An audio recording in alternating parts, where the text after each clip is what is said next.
Bonjour à tous, c'est Hugues, j'espère que vous allez bien. Je vous retrouve aujourd'hui pour une nouvelle vidéo, mes 4 conseils à vous donner justement pour construire votre carrière en finance et obtenir votre job rêvé, que ce soit un stage, un CDI, un CDD, une alternance, etc.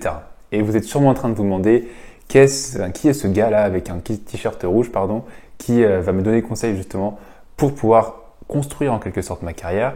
Laissez-moi juste brièvement me présenter pour toutes les personnes qui ne me connaissent pas forcément. Je m'appelle Hugues, j'ai effectué une école de commerce, un master en finance au sein de l'EDEC et un master au sein des mines de Paris en dernière année d'études, un double master avec l'EDEC. Et j'ai effectué plusieurs expériences professionnelles dans l'un des plus gros fonds d'investissement français qui s'appelle Eurazeo, en M&A, donc c'était en private equity, en M&A dans une très bonne boutique mid-cap française et je travaille actuellement en corporate finance. Donc bon, je suis peut-être en t-shirt, je suis sûrement très jeune, mais je considère avoir quelques petits conseils à vous donner, que ce soit à travers mon expérience, mais également à travers toutes les discussions que j'ai pu avoir avec plein de personnes qui travaillent en finance d'entreprise, en finance de marché, bref, globalement en finance. Et avant de passer au premier conseil, parce qu'il y en aura 4 dans cette vidéo, vous allez voir que la manière dont cette vidéo va être tournée, c'est que je vais avoir un conseil un peu global, puis après je vous donnerai des conseils pratiques justement pour pouvoir en quelque sorte réaliser ce conseil global. Mais je tiens juste à vous dire que dans les prochaines semaines qui arrivent, il y a des super vidéos qui vont sortir sur ma chaîne YouTube, dont je suis très fier. Alors bon, c'est vraiment du work in progress, mais je pense que ça va être très intéressant. Donc restez à l'affût, voilà, c'est tout ce que j'ai à vous dire. Et maintenant, on peut commencer avec le premier conseil que j'ai à vous donner, qui est donc, c'est vraiment pour toutes les personnes qui cherchent en quelque sorte leur voie, c'est de renseignez-vous sur les différents métiers. Quand je dis renseignez-vous sur les différents métiers, c'est parfois, il y a des personnes qui viennent me voir, qui me posent des questions. Donc, c'est normal de se poser des questions, qui disent j'ai envie de travailler en finance. Bon, la première question à se poser, c'est finance d'entreprise, finance de marché. Après, en finance d'entreprise, il y a énormément de métiers. Des personnes qui veulent très jeunes faire, par exemple, que du M&A, ça peut être une erreur parce qu'il existe plein d'autres métiers qui sont peut-être un peu mieux adaptés à vous.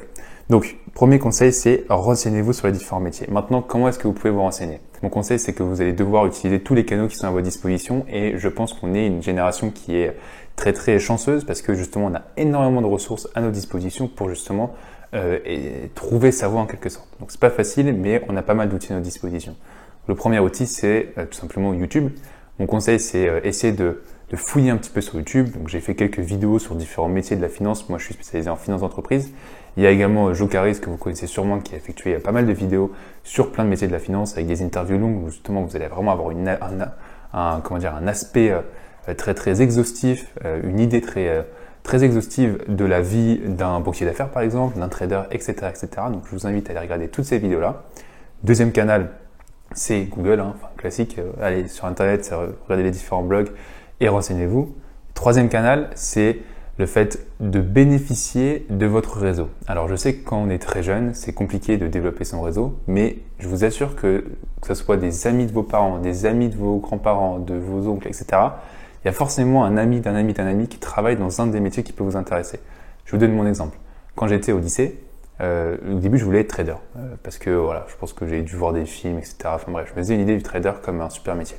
Donc ce que j'avais fait, c'est que j'avais demandé un peu autour de moi, mes parents travaillent et ne travaillent toujours pas dans la finance. Donc j'avais demandé un petit peu autour de moi de me dire, ok, qu'est-ce qui travaille dedans? Donc c'était une personne de ma famille qui connaissait une autre personne et c'était son fils qui était trader.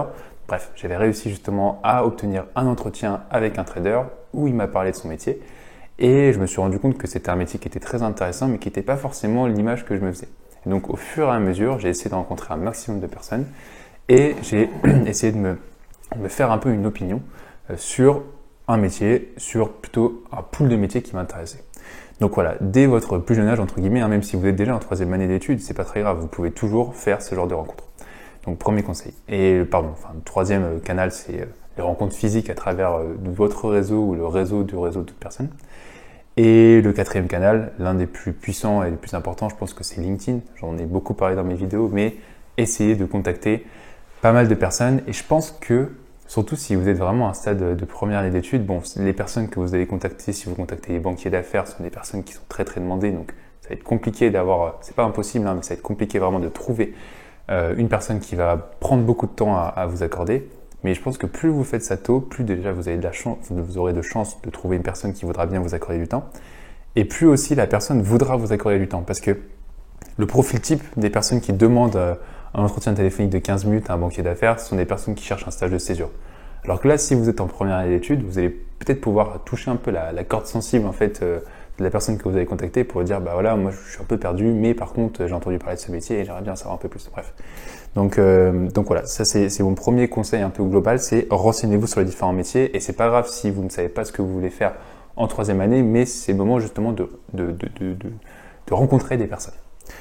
Deuxième conseil que j'ai à vous donner, qui est lié forcément au premier, c'est essayer de construire votre réseau dès votre plus jeune âge. Donc que ce soit à travers les rencontres physiques un peu dont je vous ai parlé, c'est quand vous allez rencontrer cette personne-là, et ben vous allez essayer de faire un peu c'est un peu chiant à faire, mais des petits messages de follow-up où vous dites à la personne, ah voilà, merci encore pour tes conseils, quelques mois après, grâce à toi, je me suis rendu compte que tel et tel métier m'intéressait, parce qu'en fait, toutes les personnes que vous allez rencontrer vont avoir un gros réseau. Et donc, si vous arrivez à maintenir un peu une relation avec ces personnes-là, bah, même si c'est pas forcément le métier que vous voulez faire, bah, vous allez pouvoir bénéficier du réseau de cette personne-là. Bref.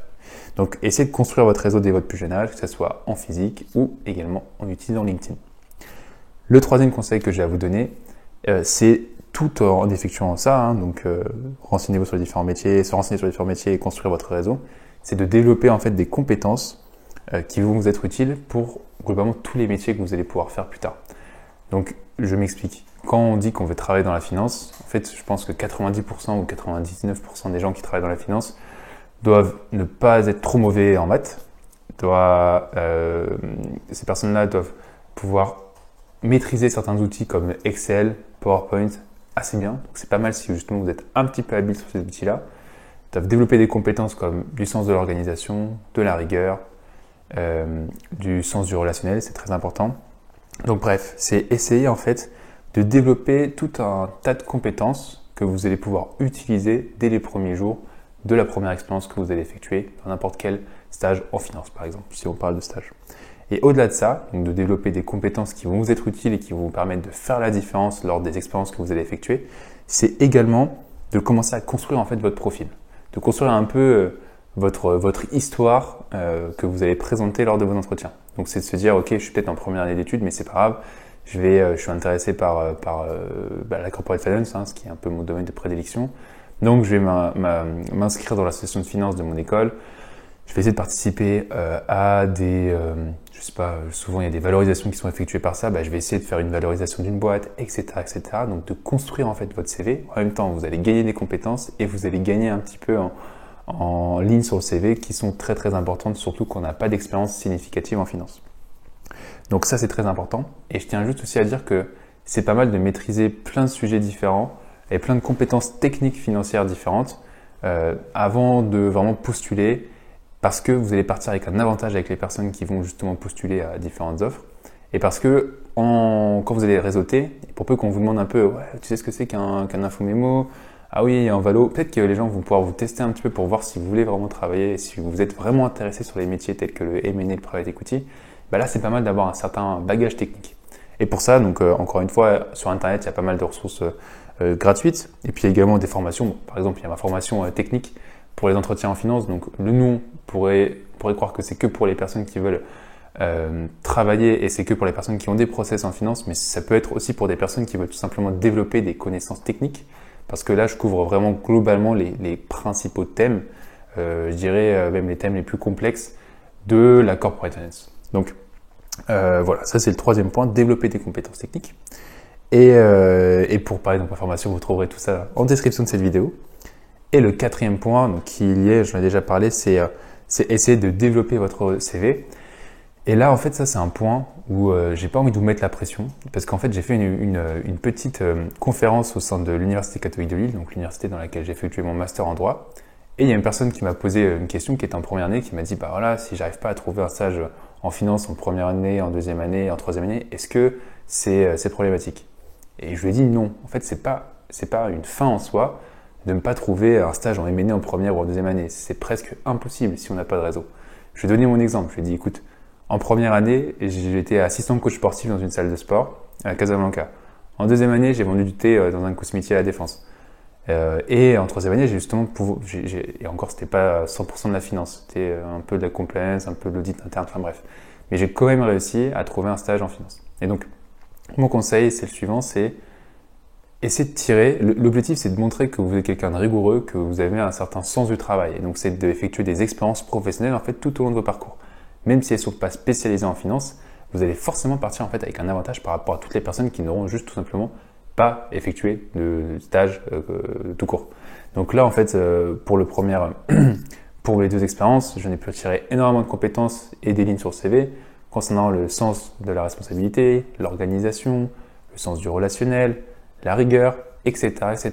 Et ça, ce sont des compétences que je n'aurais pas pu développer réellement si je n'avais pas effectué d'expérience professionnelle. Donc voilà, essayez de développer votre CV et de mettre en avant, capitaliser toutes vos expériences, qu'elles soient donc professionnelles, même si elles ne sont pas spécialisées en finance, personnelles, donc par exemple le sport ou un projet entrepreneurial, si vous voulez justement monter un petit blog sur la finance, n'importe quoi, mais ça peut vraiment être quelque chose de top.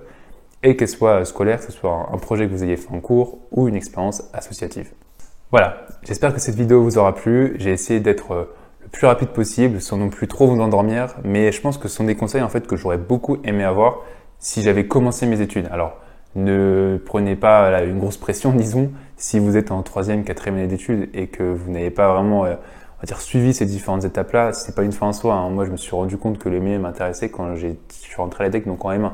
Sinon, concrètement, avant, c'était pas non plus forcément un métier que je connaissais beaucoup, dont j'avais presque jamais entendu parler de ce métier. Donc bref, je ne considère pas que je partais avec un retard, mais par contre, si vous suivez les différents points que j'ai énoncés, vous allez avoir de l'avance vis-à-vis des autres personnes et de l'avance aussi un petit peu mentale, justement pour vous préparer à tout ce qui va suivre dans votre vie professionnelle. Donc, j'espère que ces conseils vous aideront et même si vous êtes, comme je disais, en 4e année d'études, c'est pas très grave.